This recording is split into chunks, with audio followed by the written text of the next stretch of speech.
Cervical cancer जागरूकता माह ये चल रहा है।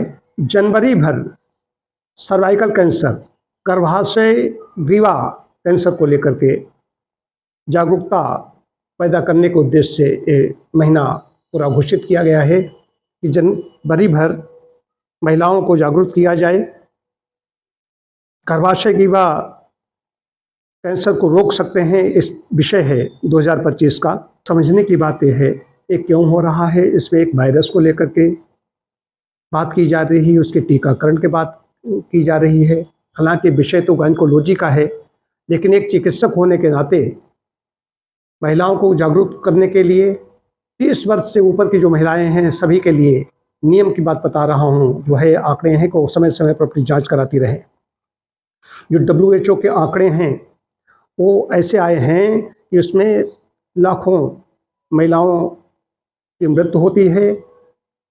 तब जितने शिकार होती हैं, लगभग कैंसर हर साल 6 लाख से ज़्यादा महिलाओं को प्रभावित करता है। ये कौन सा, यही सर्विक्स कैंसर जो कहा जाता है, गर्भाशय ग्रीवा का कैंसर, और 3.4 लाख से ज़्यादा लोगों की मौत का कारण बनता है।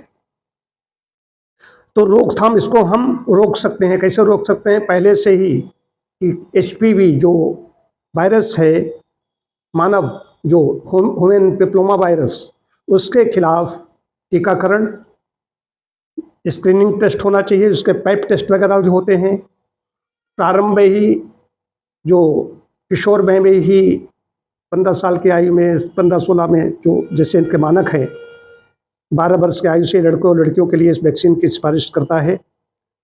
9 वर्ष से इसमें, हालांकि इसे 9 वर्ष की आयु से लेकर 26 वर्ष की आयु तक भी लगाया जा सकता है। ये नए जो आंकड़े हैं इसके।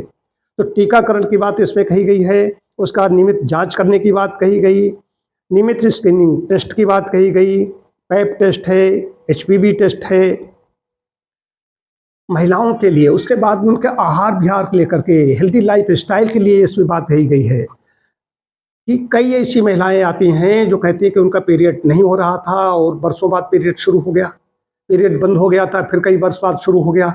शुरू में इसमें ध्यान नहीं देते, क्योंकि उसमें जो वेजाइना और जो यूट्रस है, उसकी जो मुख होता है, गर्भाशय की जो ग्रीवा कही गई, गर्भाशय का जो मुख होता है, वहाँ पर एक कैंसर होता है।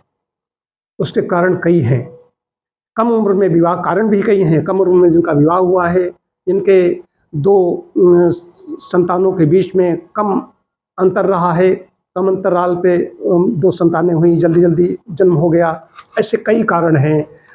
अगर शुरू में पता चल जाए, जांच कराते रहें, जांच कराने में भी अगर प्रकाश में आ जाए तो समस्या हल हो सकती है, लेकिन लेट हो जाते हैं तो बड़ी मुश्किल हो जाती है। तो ये जागरूकता माह चल रहा है कि कोई व्यक्ति, कहीं भी कहा गया है कि कहीं ऑफिस में हो, किसी स्थान पर हो, इसकी चर्चा होनी चाहिए कि महिलाओं की बड़ी महत्वपूर्ण भूमिका है। लेकिन पहले वो जानते हैं, कुछ भी खाती रहती हैं, कुछ भी अपना व्यायाम किया नहीं किया, अपने लिए वो नहीं करती, वो कुछ करती नहीं, जानबूझ के नहीं करती, समय है फिर भी नहीं कर सकती। वो कहते हैं हम तो सब लोग खा रहे हो, हम भी खा रहे हैं। तो आहार इसमें पहले से ही अगर सावधानी बरतें, वजन को न बढ़ने दें, आहार नेचुरल हो, जुगाड़ मेड है, प्रकृति प्रदत्त है, ऐसी चीज़ें ज़्यादा से ज़्यादा खाएं, व्यायाम जरूर करें, और उसके साथ साथ में नियमित जांच कराते रहें। अगर कोई ऐसी समस्या आती है बीच में, कहीं मेनोपॉज हो गया 50 साल के आसपास, 45-48 हो गया, तो उसके बाद में भी समय समय पर अपनी जो गायनकोलॉजिस्ट है, महिला चिकित्सक है, उससे भी संपर्क में रहें, उससे संपर्क करते रहें। अगर कहीं कुछ ऐसा दिखाई देता है, कहीं पानी आ रहा है या ब्लड आ गया है बीच बीच में बंद होने के बाद में, तो तुरंत अविलंब उनको संपर्क करना चाहिए। तो ये पूरा जागरूकता माह है। जागरूकता बराबरी, इसमें सबको जागरूक होना चाहिए, लेकिन इस मामले में जागरूकता की कमी है। उसको सहज मान लेते हैं, वो जानते हैं ऐसा आ गया होगा, चुप बैठ जाते हैं। तो धीरे धीरे धीरे धीरे, एकदम ऐसा नहीं, धीरे धीरे धीरे धीरे ये अपनी जड़ें उसकी बढ़ती चली जाती हैं और बाद में बड़ी मुश्किल हो जाती है।